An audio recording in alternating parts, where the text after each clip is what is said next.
Hello friends, welcome to Sports All-Rounder YouTube channel. Kabaddi தான் S Tamil Thalaivas Ponneri Paltan result தெரியும் 42-32 தோத்துட்டோம். ஆனால் இப்போ பேசுகிற வீடியோ மேட்ச்சுக்கு முன்னாடி மேட்டில் கேட்டாங்க. மேட்ச் ஆரம்பிக்கிறதுக்கு முன்னாடியே அஜய் தாக்கூரையும் சேரனா வந்திருந்தாங்க. என்ன கேட்டாங்கன்னு கடகட்டுன்னு சொல்கிறாங்க பதிலையும்.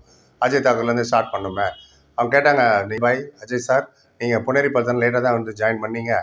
அண்ட் நீங்கள் சப்போஸ் முதலே வந்திருந்தா புனேரி பல்தனோட லக்கு மாறி இருக்குமா, இன்னும் நல்லா பெர்ஃபார்ம் பண்ணியிருப்பாங்களா, அதை பற்றி சொல்லிருந்தாரு. கேட்டாங்க அவங்க. அவர் சொன்னார், இல்லை இதுக்கு முன்னாடி இந்த கோச்சு ரொம்ப ரொம்ப நல்ல கோச்சு தான். हमारे लीडर था असलम, इसकी इंजरी की वजह से टीम का कॉन्फिडेंस और मोरल सब नीचे चला गयाன்னாரு.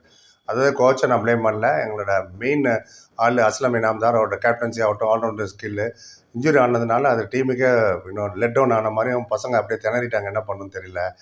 அண்ட் அஸ்லம் இனாம்தார் டீம் விட்டு போனதுலேருந்து இது அந்த பெர்ஃபார்மன்ஸ் வரல பசங்கக்கிட்டேருந்து, என்ன தான் ட்ரை பண்ணாலும். அண்ட் நான் டேக் ஓவர் பண்ணுறதுக்கு முன்னாடி நான் டிவியில் உட்காந்து தான் பார்த்துட்டு இருந்தேன், வீட்டில் உட்காந்து டிவியில். டீமுக்கு கிட்ட ஜாயின் ஆனதுக்கப்புறம் தான் என்னால் பார்க்க முடிஞ்சு இவங்ககிட்ட ஒரு யுனைட்டி கொஞ்சம் கம்மியாக இருக்குது. அஸ்லம் இனாம்தார் இல்லாத ஏன்னா ஒரு நல்ல கேப்டன் வந்து அணைச்சி எடுத்துன்னு போகணும் தோனி மாதிரி. ஸோ யுனைடெட் இல்லாத தெரிஞ்சுது. அண்ட் அஸ்லமுக்கு கீழே விளையாண்டதும் அஸ்லம் இல்லாமல் விளையாண்டதுன்னு தான் டிஃப்ரென்ஸ் தெரிஞ்சுது.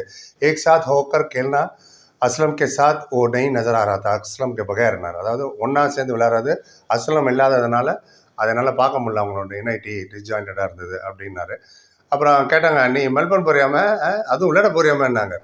கோச்சா போல இப்போ மெல்பர்னில் ரைடர்ஸ் கூட மேட்ச் இருக்குது, அப்போ அது கரெக்டாக சொல்லு அப்படின்னாங்க. எக்ஸைட்டடாக இருக்கேன். எஸ் நான் ரொம்ப எக்ஸைட்டடாக இருக்கேன். அண்ட் நான் போகிறேன். ஆமாம். அண்ட் இன்னொரு கண்ட்ரியில், இன்னொரு சிட்டியில், எந்த சிட்டி வந்து எல்லா ஸ்போர்ட்ஸுக்கும் ஃபேமஸான சிட்டி மெல்பர்ன், அங்கே போய் விளையாடுறது எனக்கு ரொம்ப சந்தோஷமாகவும் பெருமையாகவும் இருக்குது. அண்ட் அந்த புது கண்ட்ரிக்கு போகிறோம். அண்ட் புது புது ஃபேன்ஸ் எல்லாம் பார்ப்போம். And new place. 3 வருஷத்துக்கு கழிச்சு நான் திரும்பி மேட்டில் இறங்க போகிறேன். I am entering the mat after 3 இயர்ஸ்னாரு. அப்புறம் ஸ்பெஷலி என் கூட அனுகுமார் வராரு, ராகேஷ் குமார் வராரு, அப்புறம் ரன்சிங்கும் வராரு. இவங்க கூட நான் ஒன்றா விளையாடிருக்கேன் பிகேல, டொமஸ்டிக்லலாம். ஸோ அவங்க கூட சேர்ந்து திரும்பி விளையாடுறது ரொம்ப சந்தோஷமாக இருக்குது. எக்ஸைட்டடாக இருக்கேன். வில் பி ஃபன், மஜா ஆயிருக்கா அப்படின்னாரு. இதான் மொத்தத்தில் அவர் கேட்டது. நம்ம சேரன் அண்ணா வருவோம். அவங்கள்ட்ட 2 கேள்வி கேட்டாங்க. சேரன்ட்ட அப்புறம் சேரன் அண்ணா ஆக்ஷன் அப்போது எல்லோரும் நினச்சது என்னன்னா, தமிழ் தலைவாஸ் ரொம்ப ஸ்ட்ராங் டீமாக இருக்குது. பேப்பரை பார்த்தோன்னே very good rider, best Defender. And நீ என்ன நினைக்கிற, ரைடர் தான் உங்களை லெட் டவுன் பண்ணாங்களான்னு பதில் அவங்களே சொல்லிட்டாங்க. ரைடர்னால தான் நீங்கள் தோற்றிங்களான்னு சொன்னார். हमारा टीम डिफेंस में बहुत अच्छा खेला. राइडिंग में हम कैलकुलेट किया, सचिन और नरेंद्र के ऊपर भरोसा था और दोनों परफॉर्मेंस करेंगे सोचा, लेकिन दोनों परफॉर्मेंस नहीं किया. नरेंद्र का इंजरी हो गया, इसलिए प्रॉब्लम हो गया அப்படின்றார். அதாவது எங்கள் டீம் டிஃபென்ஸ் ரொம்ப ரொம்ப நல்லா விளையாண்டாங்க. நம்ம டிஃபென்ஸ் தான் ரைடிங்கில் தான் கேல்குலேஷன் கொஞ்சம் ராங் ஆகிடுச்சு. ஏன்னா சச்சினும் நிறைய பாயிண்ட் எடுப்பாங்கன்னு நினச்சேன். ஸ்டார்டிங்கில் அவங்க பர்ஃபார்மன்ஸ் டவுன் ஆச்சு, லேட்டாக நரேந்திரக்கு இன்ஜுரி ஆச்சு, அதனால தான் நாங்கள் தோற்றதுக்கு காரணம்னு திருப்பி ரைடர் பக்கம் கையை காமிச்சு விட்டாரு. Which is fact. தேவாங்களா 290 பாயிண்ட் எடுத்திருக்காரு புதுசாக வந்தவர். நம்மளது ஹையஸ்ட்டாக மோயின் ஷாபாய்க்கு விட்டுருங்க. ரைடர் 80 நினைக்கிறேன், 60-70 ஆயிடணும்.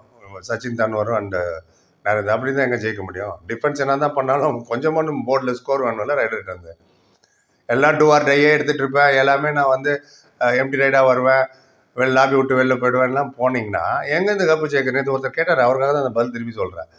Sports teachers you discipline main வந்து டிசிப்ளின் இல்லைன்னு சொல்ல வரல.